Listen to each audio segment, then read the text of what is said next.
এখানে অনেক আমার যুবক যুবতী বোনেরা আছেন, ভাইয়েরা আছেন, আপনারা একটু অনেক সময় মন খারাপ হয় না? মন খারাপ হলে জানে কি শুনেন? হাই হাই, অনেক সময় মন খারাপ হলে আমরা গান শুনে মন ভালো করার চেষ্টা করি। এটা কি চালাকি না বোকামি? আপনি নিজে একটু বিবেচনা করে দেখবেন। কারণ গান আপনাকে আমাকে সর্বদা অতীতের দিকে নিয়ে যায়। আর আমাদের অতীতে সুখ বেশি না দুঃখ বেশি? সেজন্যই তো আপনি অতীত নিয়ে তো কাঁদেন, ঠিক না? অতীতে দুঃখ বেশি, তো গান শুনে আবার দেখি অতীতের দিকে ফিরে চলে যাচ্ছেন।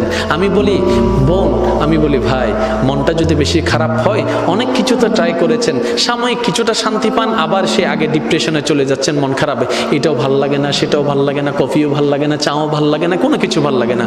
আমি বলি ভাই একটা কাজ করেন, আমি বলি বোন একটা কাজ করেন, সব কিছু বাদ দিয়ে যাই নামাজটা একটু বিছাই নেন, বিছাই নিয়ে চোখটা বন্ধ করেন, বন্ধ করে দাঁড়ায় থেকে ডাইরেক্ট সিজদায় চলে যান।